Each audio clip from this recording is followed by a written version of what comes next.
I'm delighted to introduce to you someone who has literally taken the menopause by the balls and put a positive spin on it.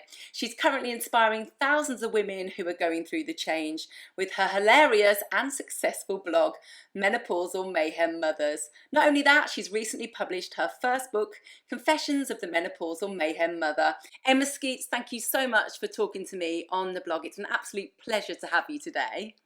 Well, it is so lovely to be here, and do you know I love the fact I don't know about it, whether I inspire women or whether I actually just give them an excuse to actually wet themselves with laughter, because it's just a simple fact of all I do is behave like a total and utter twat, and then write about it. And that's it's essentially what the menopause is it just turns you into a bigger sort of Wally version of yourself. Well, that's the way I see it anyway. So tell me about how, I'm going to say MMM because it is a bit of a mouthful. Tell me how MMM came about and your own experiences that kind of brought you to where you are today. I had a life plan, and it went tits up, basically, like everybody else's. And I think that's one of the biggest things that when we find ourselves, I mean, I'm 53, I went into the menopause in my early 40s because I had to have a hysterectomy. But basically, yeah, my life had a plan, like all little girls do when they're younger or teenagers or in their 20s. And it went from one catastrophe to another. And in the process of all this, I ended up having two children who are adorable, but are possibly not going to make it to their 20s if they carry on the way they are. But yeah, so I decided, and I live in one of these quintessentially lovely little English villages where everybody's perfect. And I made the stupid mistake of getting involved in playground politics just by being in the playground. And also by watching what other people said on social media. And I thought, well, wow, Emma, you are one big fat failure. And because I was a single mum, my first husband left me with a 4-month-old baby and an 18-month-old. That was fun. Didn't see that one coming. And then did 8 years of being a single mother on my own. Then hit the menopause. Then married my second husband, who has a permanent axe sort of sticking out of his head. And I thought, look, I've got options here too. One of them is to literally curl up in a corner and say, okay, give up. Because quite frankly, you can't compete. You are what you are, and everything is spiraling downwards. Your memory's going, your brain fog is a disaster. I used to take the children to school, get home, and they were still in the car. I've taken the dog. I've literally turned up at the receptionist's at the vet without the dog. I've got out of the car and got to, I mean, these are just a couple of things. And so I thought, okay, the other option is to actually find it quite funny.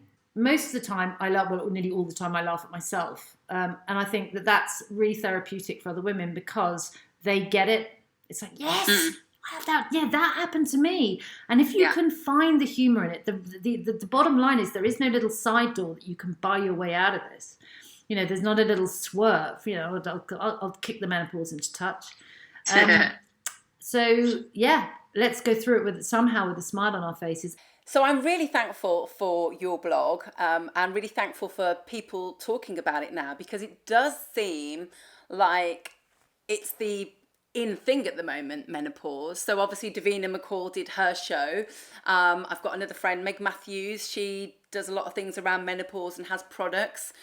Your site is helping menopausal mums. So I think I'm 6 years behind you. So I think I'm catching up. I'll be going through the menopause very, very soon, no doubt. I keep thinking every day when I have my wobbles and my moans and I'm feeling a bit rubbish, it's definitely the menopause. I thought I was having the menopause last year, and then I found out I was pregnant. So I'm just so thankful for sites like yours that I feel like will be there to help me, really, not just necessarily with advice, but also just so that I can laugh at myself. That's the angle I'm coming at it from, because it can be a very frightening time. That there are in between. I mean, part of the I wrote a blog. I think it was a year and a half to. In fact, it was New Year's Eve, I think 2019, where I went literally to a drinks party. There were six of us, and we're six incredibly close friends. There was nothing to be scared of. They live 100 meters that way. It was walking distance, and it was a drinks do on New Year's Eve with four people that I love, adore, and they know me really well. And I had to leave at 8 o'clock because I was hyperventilating, and I just didn't want to be there. And it really, really scared me. And that night, when because I left my husband there, because there was no ways he was leaving a New Year's Eve party just because of me. I wrote a very heart-wrenching blog, which actually reached a hell of a lot of women that related to it. So it's not all sort of fun. I mean, most of it is fun and laughter, and some of it's frightening. And I talk about that. I talk about how I've dealt with the anxiety, and how I've worked out that it is lying to me, and how I have to talk myself, even sometimes on days that are bad, into walking my dog, that I'm not going to get attacked by. I'm not ever sure what I'm going to get attacked by. It's never George Clooney, but that. Oh yes. We'll all be hanging out in the park if that's a possibility. Yeah, I'm sort of hanging out for Idris Elba. Although I've been quoted, yes. I think, in one of the national newspapers as saying that if Idris Elba knocked on my door these days, all he'd get was a cup of tea and a hobnob. I mean, that's how sad the old libido is. But you've got to laugh at stuff like that, and it's all, as I say, it's all in the book. I think a lot of women spend a lot of time trying to love their body and the skin they're in from an early age, and then you maybe start enjoying your body, enjoying the skin you're in, and then you have the menopause, and then your body changes, and you're like, hang on a minute, I was just getting used to this. Do you have any tips? Because you've obviously embraced your menopausal body. I've sort of had to. First of all, once again, I laugh at it. There's a fabulous picture of my dog and myself fast asleep on the beach. And I managed to make up a picture of National Geographic saying, and here is a Labrador lying with a very rare blue whale, because I was actually wearing a blue I've come to terms with the fact now that I no longer have a waist. It's not an indentation, but an outdentation. And I am, as I always say to people, I think I'm days away from Google Maps confirming me as a roundabout. But the reality is that, and this is just a couple of tips for menopausal women, because to me, I've been married for 10 years. If he wants to be, fancy a space hopper, that's up to him. Good on you, mate. I think as well, it's about being gentle with yourself as well. I think a lot of the times as mothers, as women, we are quite quick to be harsh on ourselves and remember the things we haven't done and the things we've done wrong and the days we don't get right. And then we need to sort of kind of think, hang on a minute, we're doing pretty well as a mother, as a woman, and then also obviously to go through the menopause and kind of survive it. Absolutely. And the other thing is, we're a very unique generation of women, in that everybody's living longer. So quite a lot of us are caring for our parents who are living much longer. We also, I don't know, I mean, I'm a 68 baby. There we go, I'm prehistoric. But I didn't grow up with social media. So when I talked to my girlfriends and we kind of compared notes on things when we were younger, you looked people in the eye and you could tell whether they really, really were living the perfect life. Yes. These days, but now everything is under the spotlight with social media, and it's the sales and marketing department of people's lives. And I've flipped that on its head and just absolutely just said, oh, bugger perfection. That is so dull. Perfection and being perfect and having it all, and your children being just wonderful, and there's no screaming, no swearing. How boring. Let's stick a little bit of color in there.